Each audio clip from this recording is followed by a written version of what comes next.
আওয়ামী লীগ, যুবলীগ, ছাত্রলীগ, মহিলা যুবলীগ, শ্রমিক লীগ, কৃষক লীগ এবং সকল সহযোগী সংগঠনের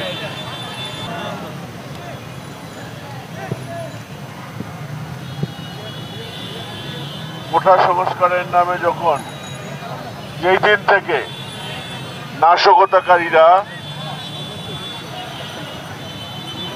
এই রাজপথে এসে নাশকতা শুরু করে, সেই দিন থেকে নিয়ে আজকে পর্যন্ত আপনারা রাস্তায় অবস্থান করছেন। সেই জন্য আমি মাননীয় প্রধানমন্ত্রীর পক্ষ থেকে আপনাদের সকলকে আন্তরিক ধন্যবাদ জানাচ্ছি। আমরা আমাদের এই অবস্থান বাংলাদেশ আওয়ামী লীগ থেকে নির্দেশ আসার আগ পর্যন্ত সকাল থেকে সন্ধ্যা পর্যন্ত আমরা আমাদের এই অবস্থান ধরে রাখব, যাতে করে জামাত শিবির বিএনপি কোন রকম নাশকতা করতে না পারে। আপনারা আমাদের পুলিশ প্রশাসন থেকে কল সেন্টার খোলা হয়েছে, সেখানে আপনারা যারা এই নাশকতা অংশগ্রহণ করেছে এবং পেছন থেকে যারা নাশকতার নেতৃত্ব দিয়েছে, আপনারা দয়া করে সেখানে সেই তথ্যগুলো দিয়ে দিবেন। তথ্যগুলো দেওয়ার আগে অবশ্যই আপনারা সঠিকভাবে যাচাই করে দিবেন, কেউ কোন রকম ভুল তথ্য সেখানে দিবেন না। আমরা আগামীতে বিএনপি জামায়াতের আর কোন নাশকতাকে, তারা যেন আর কোন নাশকতা করতে না পারে, সেইভাবে আমরা প্রস্তুত আছি এবং প্রস্তুত থাকবো ইনশাল্লাহ। এভাবেই আমরা রাজপথের প্রতিটি গুরুত্বপূর্ণ স্থানে অবস্থান করব। আজকে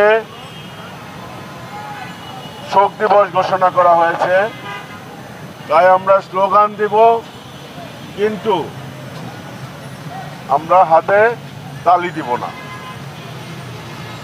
যথাযোগ্য মর্যাদায় আজকে আমরা এই শোক দিবসটিও পালন করব, পাশাপাশি রাজপথে থাকব। আপনাদের সকলের প্রতি আমার অনুরোধ, এবং আপনাদের মাধ্যমে যারা এখানে উপস্থিত হয়েছিল কোনো কারণে এদিক সেদিক গেছে বা আসেনি, সবাইকে আমার অনুরোধটা পৌঁছে দিবেন।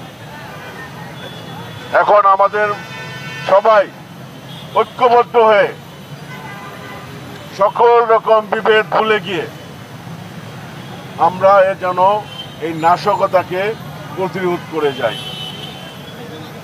নিজেদের মধ্যে যদি কোনো ভুল বোঝাবুঝি থেকে থাকে, সেটা আমরা পরে দেখব। এখানে আমরা সবাই আওয়ামী লীগ, সহযোগী সংগঠনের যারা আছেন সবাই আওয়ামী লীগ। এখানে যারা সেই শুরু থেকে এখন পর্যন্ত অবস্থান করছেন, আমি জানি কারা কারা আপনারা আছেন। আমার বিশ্বাস এভাবে আমরা রাজপথে থাকলে বিএনপি জামায়াত আর কোন রকম নাশকতা করার দুঃসাহস পাবে না, এবং তার ফলশ্রুতিতে যেটা হবে, মাননীয় প্রধানমন্ত্রীর হাত আরো শক্তিশালী হবে। দেশে যেই ধ্বংসযজ্ঞ চালিয়েছে সেগুলো পুনরায় নির্মাণ করে জননেত্রী শেখ হাসিনার নেতৃত্বে স্মার্ট বাংলাদেশ আমরা প্রতিষ্ঠিত করব ইনশাল্লাহ।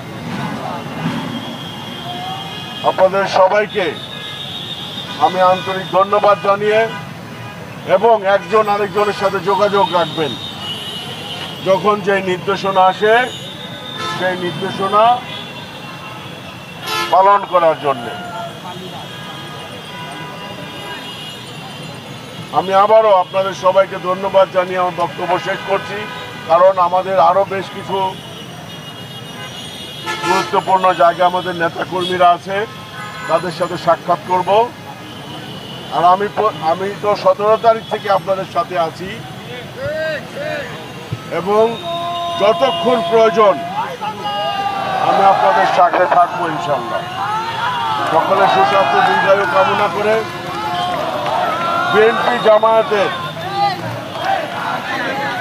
সকল আন্দোলন সংগ্রাম এবং নাশকতাকে আমরা প্রতিরোধ করবো ইনশাল্লাহ। এই প্রস্তাব ব্যক্ত করে আমার বক্তব্য শেষ করছি। মহান রব্বুল আলামিন আমাদের সকলের সহায় হোক। জয় বাংলা, জয় বঙ্গবন্ধু, বাংলাদেশ চিরজীবী হোক।